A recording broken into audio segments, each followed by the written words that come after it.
75 साल हुए हैं अपने देश की आजादी के लिए। सबसे ज्यादा जो कुछ काम किया है वो कांग्रेस ने किया है।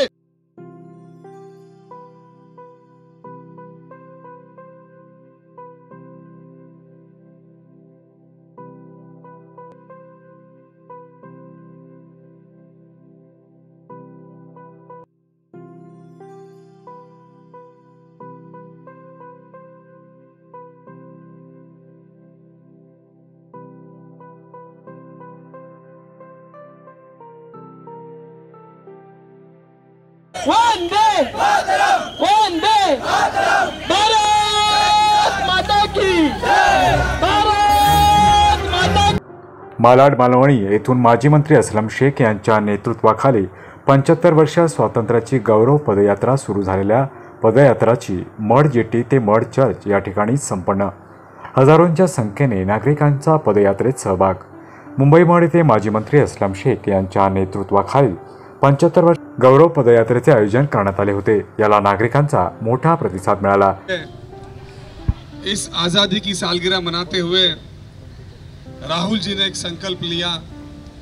वो डेली 25 से 50 किलोमीटर चल रहे हैं और इस 75वीं सालगिरह मनाने के साथ साथ जो आज देश को सबसे ज्यादा जरूरत है वो है एक दूसरे के साथ जुड़ के रहना। इसलिए भारत जोड़ो और ये 75वीं सालगिरह मनाओ, ये संकल्प कांग्रेस पार्टी ने लिया है। जैसे अभी धाना जी बता रहे थे, धाना जी ने एकदम सही कहा कि वो लोग पूछते हैं भारत से जिन लोगों ने जिंदगी में कभी भारतीय होने का सबूत ही नहीं दिया। जब भारत की आजादी के लिए कांग्रेस के सिपाही अपनी जान हथेली पे लेके अपनी जवानियां, अपना घर बार, अपने रिश्तेदार, ये सबको दांव पे रख के सिर्फ एक ही लक्ष्य लेके चले, वो ये था कि अंग्रेजों को भगाना है और भारत को आजाद दिलाना है। एक ही मिशन, एक ही बात, ना कोई डर।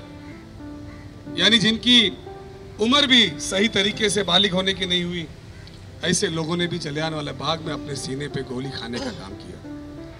जिन लोगों ने अभी तक सही तरीके से हिंदुस्तान को या अपने घर वालों को जानने का समझ भी नहीं थी, उन लोगों ने भी जो है अपने सरों पे, अपने बदन पे जो है अंग्रेजों की लाठियां खाने का काम किया।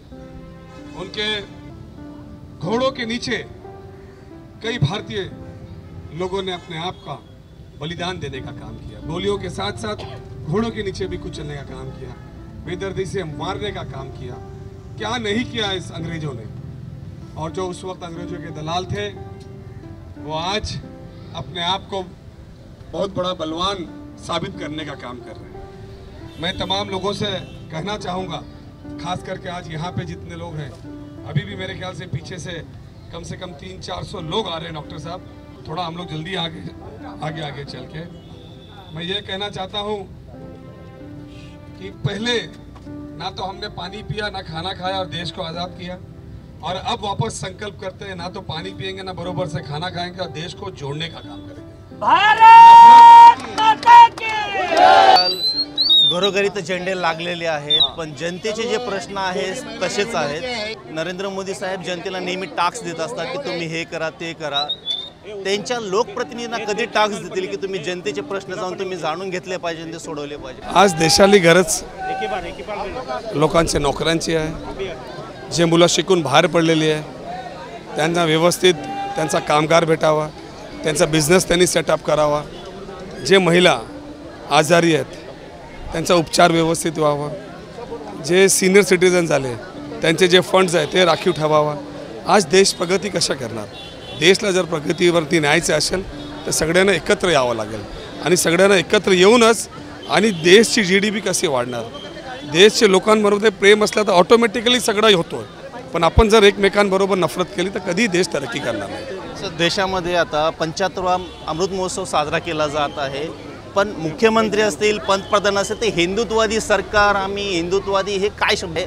हे कुठेतरी एकात्मतेचा संदेश आहे का?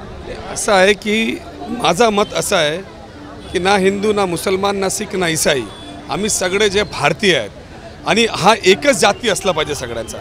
बाकी जे आपले जे जातीचे ते आपले जाऊन आपले मंदिर, मस्जिद, गुरुद्वारामध्ये जाऊन आपल्या जे पण आपले प्रथा आहे त्या हिशोबाने त्यांनी तशी प्रेयर करावे, पण झेंडे खाली आल्यानंतर सगळ्यांचं एकच मत असलं पाहिजे की देशला कसे आपल्याला पुढे नेता येणार आणि सगळ्यांना सोबत कसे घेऊन पुढे येता येणार। तुमच्यावरती अनेक आरोप केले जात आहेत आणि आपल्या विभागामधले अनेक कामाला स्थगितीसुद्धा देण्यात आलेली आहे, यावरती काय सांगाल? मी मच्छीमारचा मंत्री म्हणून जे कामं केली मच्छीमारांसाठी मुंबईपासून कोकणापर्यंत ते कामाला स्थगिती दिली आहे। त्या कामासंदर्भात मी मुख्यमंत्री साहेबांना भेटलो, उपमुख्यमंत्री साहेबांना भेटलो आणि ते सांगितलं की हे कामं कुठले एका माणसासाठी नाही केली, समाजासाठी केली, आमच्या मच्छीमारांसाठी केलेली। ते कामाला जे स्थगिती दिली ते लवकरात लवकर उचललं तर आमच्या लोकांची कामं होणार। विनोद शल्लारने तुमच्यावरती आरोप केला होता की तुम्ही बंदर विभागाचे मंत्री असताना सुद्धा लक्ष दिलं नसल्यामुळे जो मड आणि वर्साव ब्रिज आहे ते होऊ शकला नाही, त्याच्या संदर्भात इकडचे लोक त्याला उत्तर देतील। माजी मंत्री असलम शेख यांच्या नेतृत्वाखाली मालाडमध्ये 4 पदयात्रेचे आयोजन करण्यात आले होते। या पदयात्रेत एकतेचा संदेश देण्यात आला, तसेच हा देश काँग्रेसच्या अनेक नेत्यांच्या बलिदानाने स्वातंत्र्य झाल्याचे नारेही यावेळी देण्यात आले। या प्रसंगी जागृतशी बोलताना त्यांनी सांगितले की काही पक्ष केवळ जातीद्वेष निर्माण करण्यासाठी आपलं राजकारण करतात, असा आरोप त्यांनी यावेळी केला। तसेच मड येथील जे काही कामाला स्थगिती दिली आहे ते काम लवकरच मार्गी लावू असेही त्यांनी सांगितले। चिक्कुवाडीच्या प्रभागामध्ये अनेक ठिकाणी लोकांच्या समस्या आहेत। बघा, आत्ताचा जे वेळ आहे, जे सर्व नगरसेवकाची पद रद्द केलेली होती, त्याकरता आम्ही काही काम करू शकलो नाही, परंतु आम्ही असलमभाई आमचे जे माजी मंत्री होते त्यांच्याबरोबर आम्ही चर्चा केली आहे। 1-2 दिवसात निर्णय झाल्यानंतर जे कोंडवादेवी ते शंकरवाडीपर्यंत जो रस्ता आहे किंवा मधल्या स्ट्रीट लाईटच्या ज्या समस्या आहे, मी स्वतः गेलो होतो शंकरवाडी पटेलवाडीमध्ये आणि ते आम्ही या 2-3 दिवसात सॉल्व करू असा मी आश्वासन देतो। और देश की आजादी के लिए जिसने किया, कांग्रेस ने लहू लुहान किया। दूसरे लोग हमसे पूछते हैं कि देश ने कांग्रेस के लिए क्या किया। शर्म की बात है, 75 साल हुए हैं अपने देश की आजादी के लिए। सबसे ज्यादा जो कुछ काम किया है वो कांग्रेस ने किया है। कांग्रेस जिंदाबाद। मड ते चर्च रॅलीमध्ये नागरिकांनी मोठा सहभाग नोंदवला होता। या प्रसंगी माजी मंत्री असलम शेख, युवा नेते हैदर अली शेख, माजी नगरसेवक वीरेंद्र चौधरी, वरिष्ठ काँग्रेस नेते डॉक्टर नॅक्सन नाटके, समाजसेवक मॅरिश किणी, मुंबई मच्छीमार अध्यक्ष धनाजी कोळी, वार्ड अध्यक्ष विजय भोपी, वार्ड अध्यक्ष विक्रम कपूर, जेफ्री लोबो, अमीर सय्यद, असिफ पावसकर आदी जण यावेळी उपस्थित होते। जागृत महाराष्ट्र न्यूज, मालाड, मड। अपडेटसाठी जागृत महाराष्ट्राला सबस्क्राइब करा आणि बेल आयकॉनला प्रेस करा।